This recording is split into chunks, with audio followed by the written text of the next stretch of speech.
Адам дагы шыкты, талантты жашырып капка ката албайбыз. Көөдөндөгү күрпүлдөгөн ырга болгон ышкы, музыкага болгон каалоо күч болсо, тоскоолдуктарды артка таштап сахнага карай арышты кенен таштаары анык. Дал ушундай өнөргө болгон сүйүү бүгүнкү каарманыбыз булбул үндүү ырчы Райхан Абдувалиева. Жан дүйнөсү ыр деп жашаган, уктаса дагы ыр музыка менен уктаган, ойлонсо дагы ыр менен ойлонгон, мыкты айым ырчы, колунан көрү төгүлгөн алтын эжекебиз Райхан Абдувалиева сиздердин алдыңыздарда.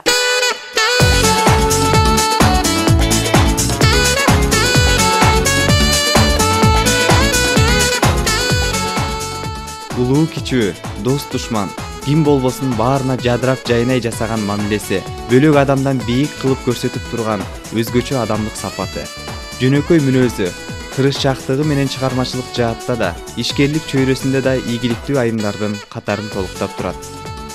Райхан Абдувалиева 1963 жылы 21 апрелде Ноокаттын Караван айылында төрөлгөн. Бирок таттуу балалыгы кереметтүү Ысык көл өрөөнүндө өткөн.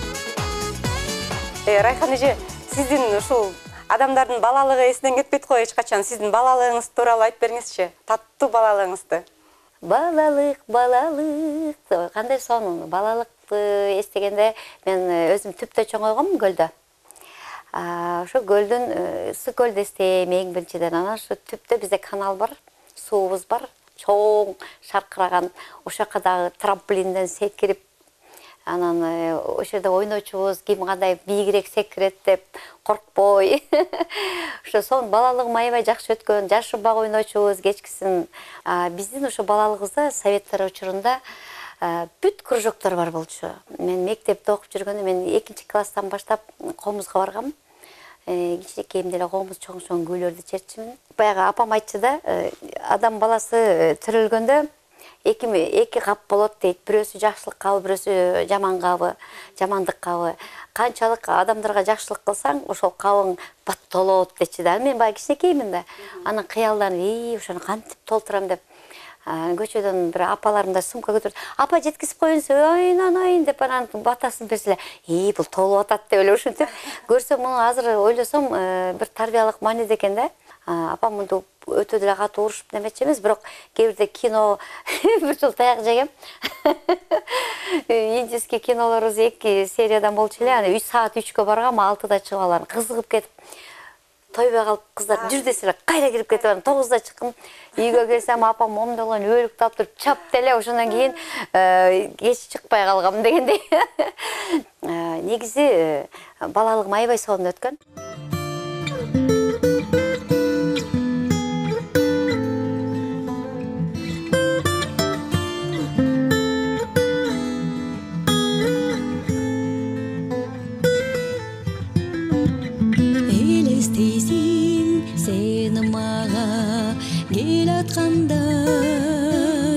Esteymin nerimingdi erте geçmi kıyналбай жүрөсүңбү деп айткандай кыялың түшкө кирип эркелетти.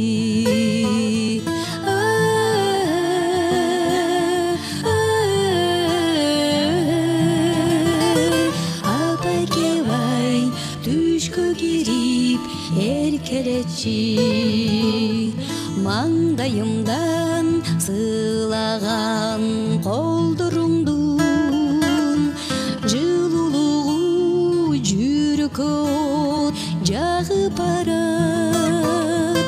Апакебай узартсам дейм жолдуруңду, бирок мезгил күтпөй арып барат.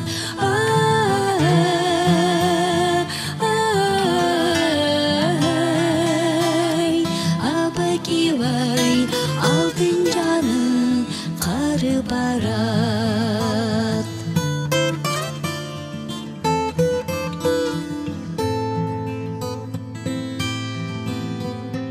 Бүт дүйнөнү жөө кезип кыдырсам да, сени кеңдей ак сүйүү жарылбастыр. Жалгыз сен деп сыйынам жаратканга. Апакебай бир өзүңдөй таба албасмын.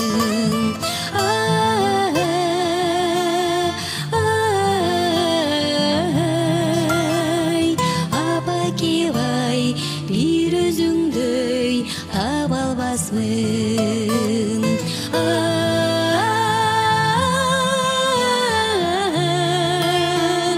Апакебай бир өзүңдөй таба албасмын, таба албасмын.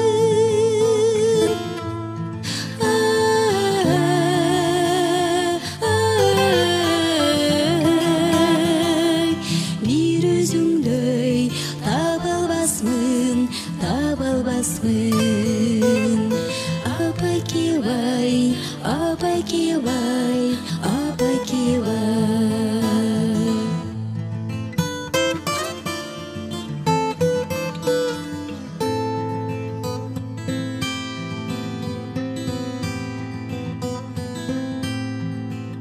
Мектеп жашындагы күндөрүңүздү эстеп кетсеңиз, кандай окучу элеңиз ошол мектепте? Мен азыр мектеп десең эстеп кеттим да. Мен орус мектепте окугам.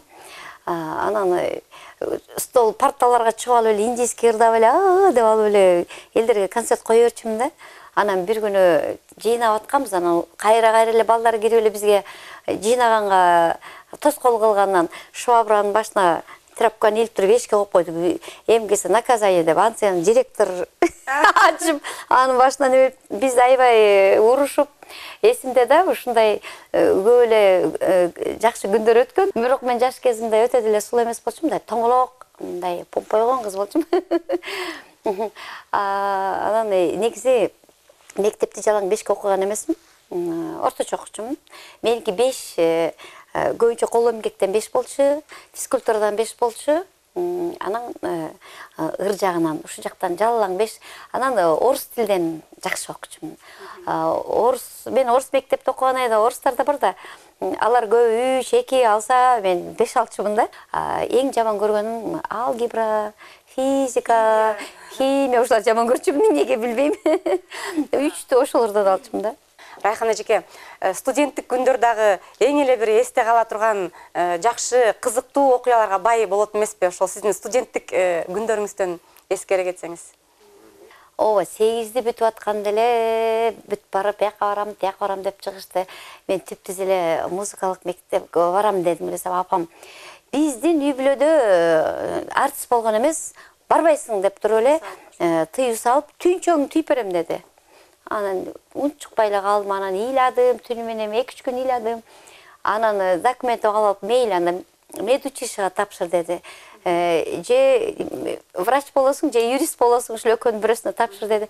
Макул дедим, дагы түптүз эчтеген ойлонбой туруп эле Караколдогу музыкалык училищеге барып тапшырып салдым. Ошентип анан училищеге тапшырып окуп калдым. Анан бир базарга жетпей апам билип калды. Келди да, тияк биягын билип, анан таарынып кетип калды. Сен биздин тилибизди албайсың, тияк бияк десе. Анан мен да барбай койдум үйгө. Общежитиябыз бар болчу жашап.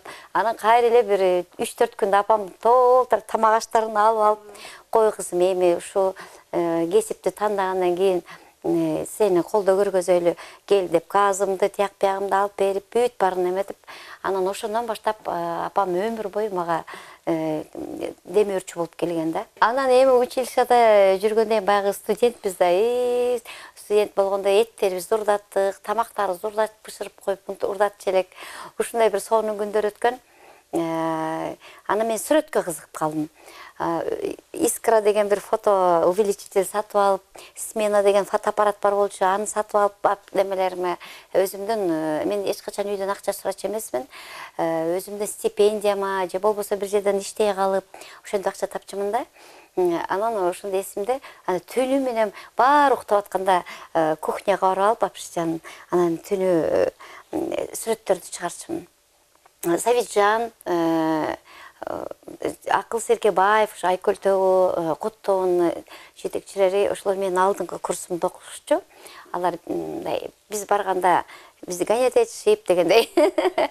Ошондой бир дедовщина бар болчу бизде. Анан биз абитуриент болуп чөп чаап ошентип жүрдүк дагы. Андан кийин биздин курс кетти. Биздин курстан анан менден кийинки курстан Динара Акулова келди. Ал менден бир курс ылдый болчу. Анан ушул 4 курс аябай күчтүү чыкты. Азыр эми атактуу ушу элге таанымал биздин алдыңкы өнөр адамдары ушул биздин 4 курстан чыкты. Анан кийин консерваторияга тапшырып кеттик. Бизге өзүнчө жөндөмө беришти. Ошо совет акылдар биринчи кетишти, алардын артынан биз кеттик. Ана менин артыман Динаралар келди. Ушинтип мындай өзүнүн рейти менен ушинтип көп жыл, 9 жыл бою чогуу окуп калдык. Эми азыркыга чейин ошо неме жакын достордонбуз, үй бүлөлүк достордонбуз.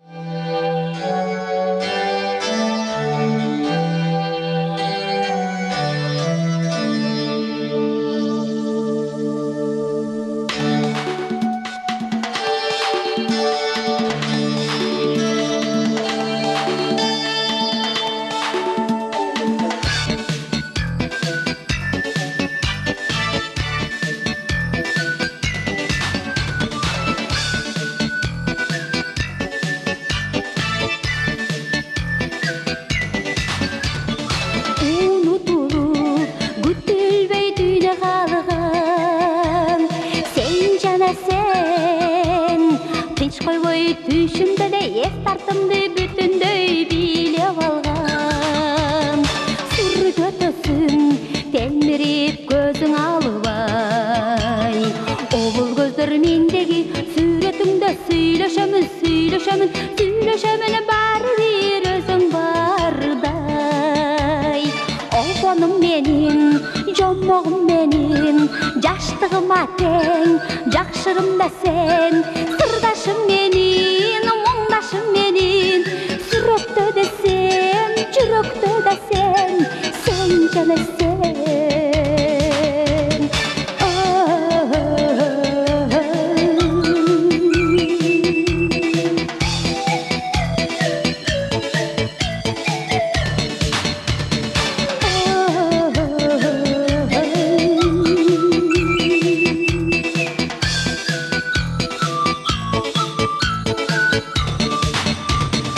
Балалыктай бездиңби кабарың жок, бир октайым жүргөндөй сен жанымда жотураган көздөргө карагым жок. Жакшы сөзүң жаңырып кулагымда, жалындаган күндөрүн жаштыгымдын өзүң менен өткөрөм кыялымда. Кыйбасым менин, зыйнатым менин, сөзүмдө да сен, сезимде да сен, сүйүүдөн тапкан сыйлыгым менин, жүрүүдө дастан сыймыгым менин, сен жана сен.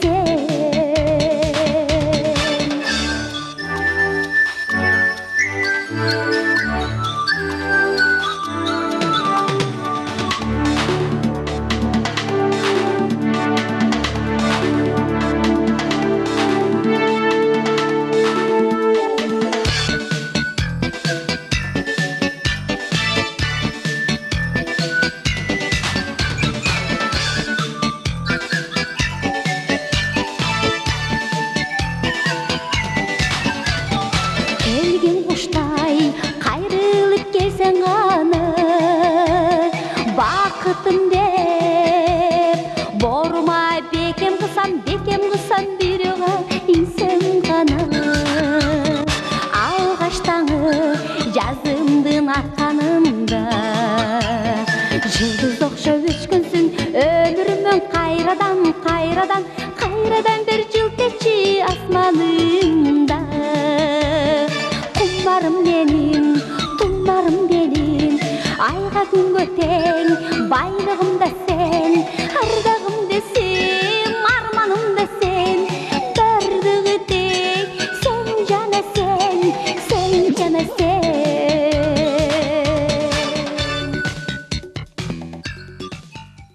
Периште тобунун жаралышы жөнүндө айтып берсеңиз бизге. Институтта окуп атканда мен кыздар тобун түзөйүн деп анан Периште деген топ түзгөм. Фольклордук жана эстрадалык топ. Бул 98-жылы уюштургам. Биздин спорт ордосуна чоң концерт берип туруп, фольклорун да чыгардым, эстрадасын да чыгардым. Мына ушул күнгө чейин кыздарым алды 5 балалы болушту. 3-2 ар кандай бүт бара үй бүлөлүү болуп кетип атышат, бирок кайра жаңылап азыр 3 кызым бар. Периште тобу.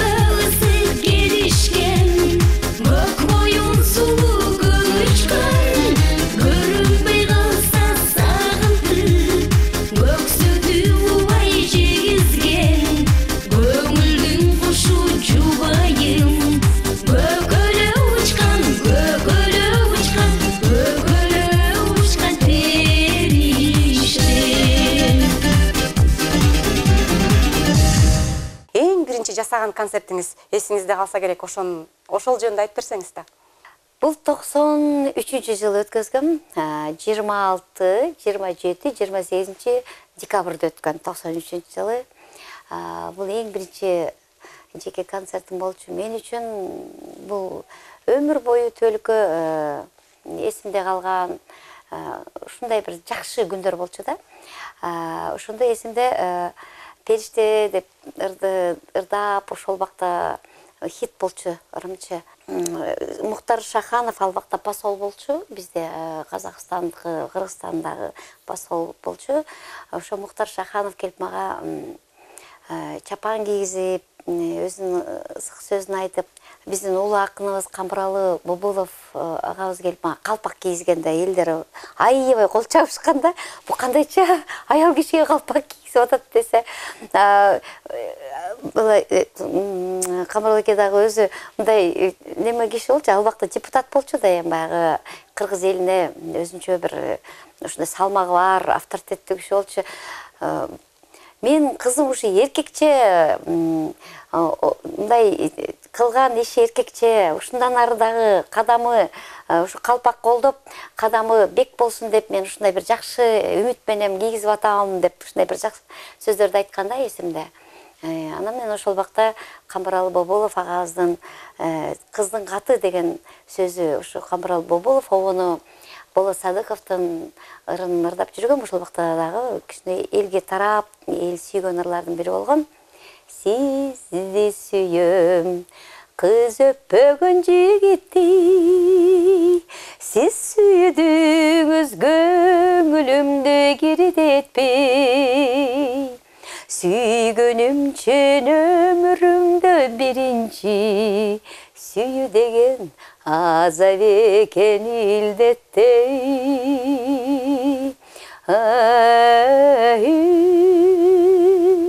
Ой, сүйүү деген азап экен илдеттей. Бул биринчи жеке концертим, ушундай гүлгө ороп, кол чабууларга байытып мени ушунчалык канатыма канат берип кеткен менин угуучуларым, көрүүчүлөрүм.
Ал эми гастролдор тууралуу кеп кылсак, ошол сиздердин учуруңуздардагы гастролдоп жүргөн мезгил менен азыркы гастролго баруунун кандай айырмачылыгын көрүп турасыз? Ошо кандай айырма бар ошол кезде? Айтып бериңизчи ошону. Эми гастроль десем, мен көп жыл бою гастролдо жүрдүм. Биринчиси Сагынбек Момбеков менен 4 жылдан ашуун жүрдүм. Эми Сагынбек байкени ким билбейт, Кыргыздын Высоцкий дейт. Ошол убакта гитара менен мырдачыбыз. Гастролго чыкканда биз Кыргызстанды бир 10-20 жол кыдырдык десем жаңылышпайм. Анан гастролде эми ар кандай да, эми баягы биз эмне үчүн мен Сагынбек байке алчу, анткени ал саясаттарды айтпайке. А мен тууралуу лирика, сүйүү жөнүндө Сагынбек байкен сен жана сен, кадыр түн. Анан кээде мектептерге концерт көрсөк, мамалак деген ырлар бар болчу. Бала ак, сары көчөк, аф деген ошолордун баарын ырдачумун. Ушундай бир ар түрдүү кылып неме кылчубуз. Эми ал убакта фонограмма деген жок. Биздин гастролго чыкканда колубузда аккордеонубуз бар, комузубуз бар, шылдырагыбыз бар, цирковой жанагы оюн зообуз бар. Анан эсимде шылдырак чапкан балабыз толук киши болчу. Ырдабанан мен Сагынбек байкенин неме ыры бар болчу. Табарда мындай сыганча.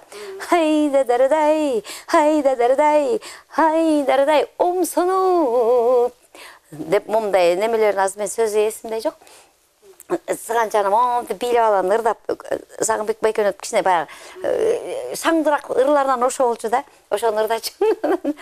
Тиги шылдырак чепсел элдин баары эле күлөт, эмнеге мен дайыма күлөт, эмнеге күлөт. Мен ойлогом эми мынтип эле турат го деп, анан бир күнү эмне үчүн элдер баарларын казып момтал күлүшөт да.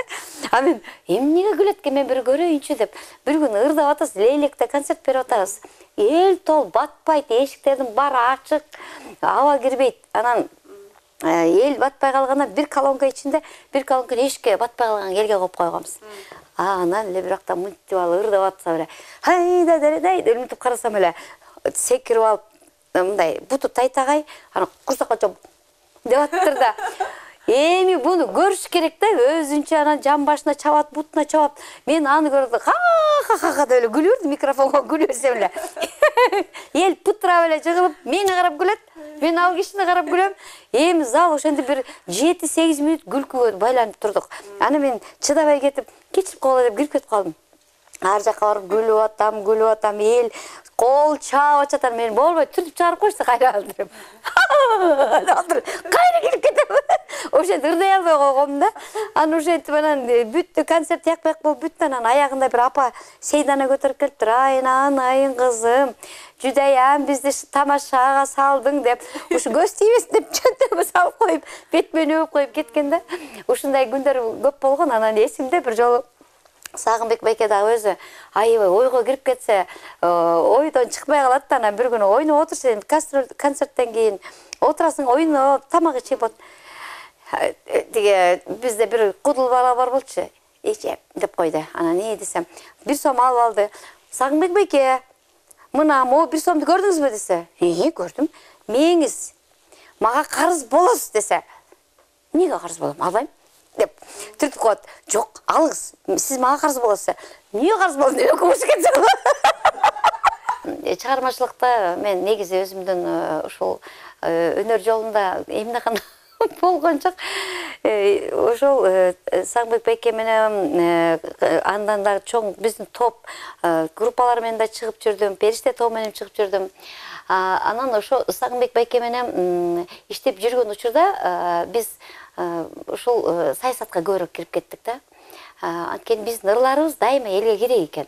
Анан бизде ошо 90-жылдары 16-үркүн 16 деп сокулуктан баштап караколго чейин жөө басканбыз. Ошол жүрүштүн максаты эмнеде эле? Эмнени көздөп ошого бардыңыздар эле? Негизи эле жүрүштүн максаты бул ошо 16-жылы биздин шейит болгон ата-апаларыбызды эскерүү болгон да. Анан жолдон баратканда биз белгилеп кеткенбиз, эстелик коюлат деп. Ошо азыр көп жерлерге коюлду.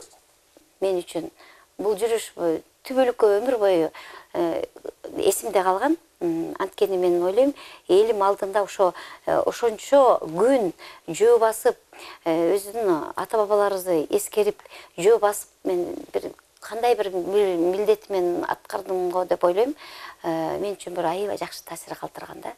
Райхан эже, айымдар арасында гитара менен эң биринчилерден болуп сиз ойноп чыккансыз да. Ошондо кайсы ыраларды ырдап чыктыңыз эле ошол гитара менен? Кыргыз сахнасына гитараны эң биринчилерден болуп мен ырдап чыккам. Ошондо ошол Кампыралы Бобулов агабыздын сөзүнө жазылган, ону Болот Садыковдун Кыздын катын ырдагам. Мыскыл тамаша ырдап чыккам.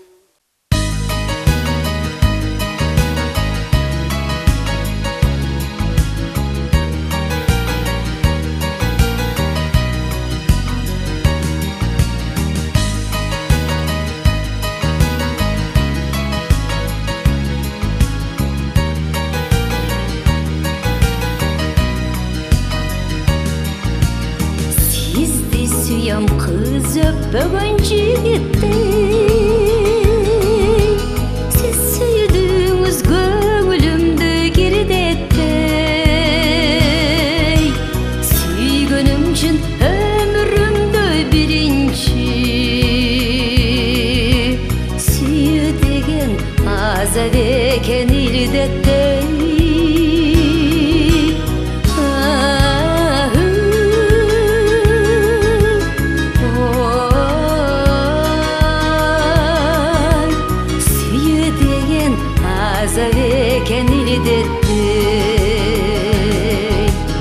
Sizdi sүйөм жашыңыздан жазганбай,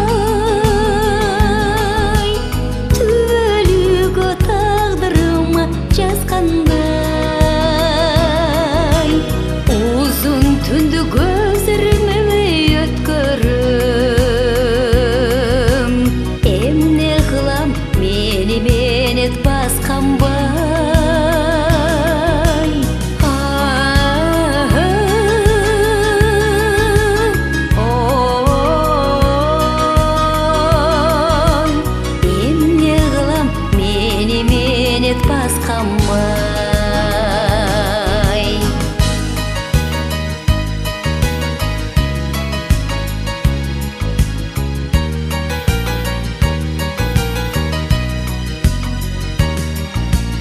Көкүрөктү элеп алды атыңыз, төктү түшүнбөйм кантип мага жактыңыз. Эч бир жанды тоготпогонуңуз элем, жүрөгүмө кандай ачкыч таптыңыз.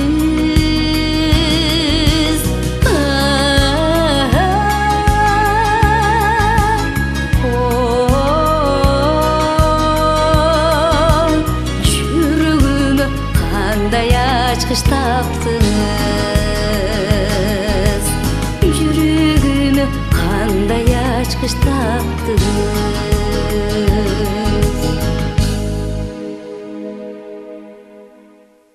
Чыгармачылыктын аркасы менен кайсы мамлекеттердин баарын барып көрүп келдиңиз? Чет өлкөлөргө көп чыгып калдым, комузумду кучактап. Индия өлкөсүнө бардым, арабтарга бардым, биздин Россияны бүт кыдырдым, Францияга чейин барып келдим, комузумду көтөрүп алып. Кытайга көп жолу бардым, биздин кыргыздарга. Ушу жерден мисалга мен эстраданы көргөзө алган жокмун. Мен ал жерден комузум менен ырдап, мисалга мен ушу Кытайда эсимде Кашкарда ырдап атканда комуз менен ырдасам, терме ырдадым, ар бир сабыма кол чаап турушту. Эми мен ушунчалык сөзгө маани бергендерине таң калдым. Бул ушун чыгарманын маңызын, чыгарманы ушунчалык баалаганын сездим да.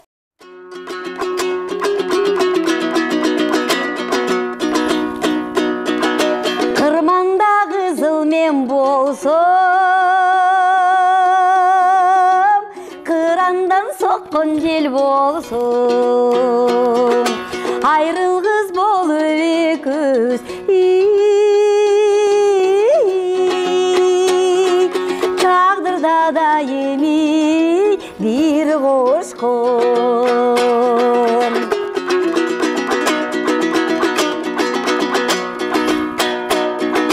жайлоодо жашыл мен болсом, жазында толкуп сен толсоң, ак көбүр болуп кылактап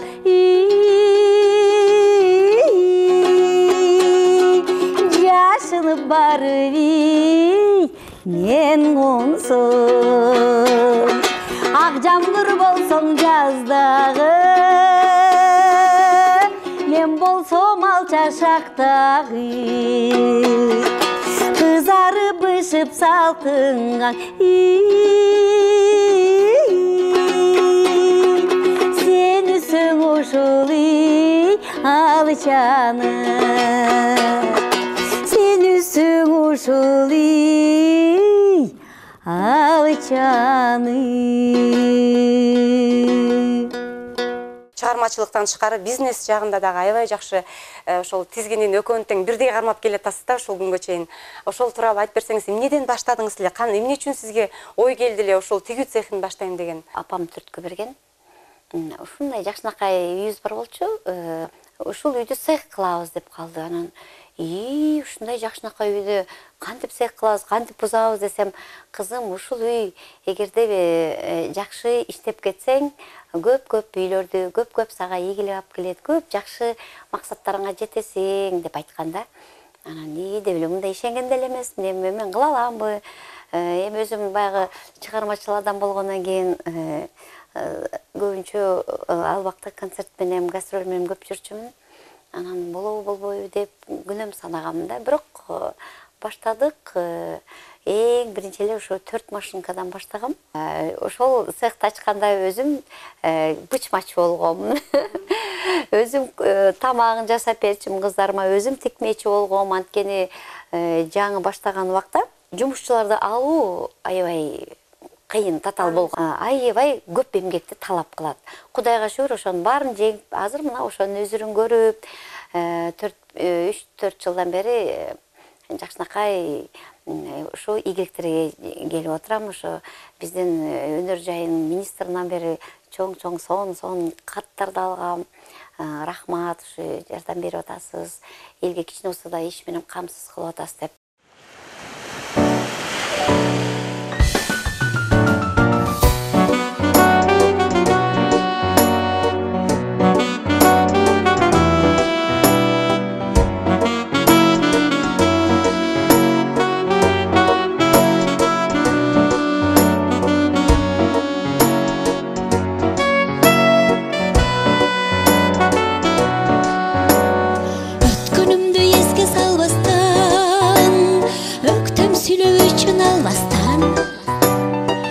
Өксүтпөстөн ардактасаңыз, өмүр бою сизге болом шам. Өксүтпөстөн ардактасаңыз, өмүр бою болом сизге шам. Өмүр бою болом сизге шам.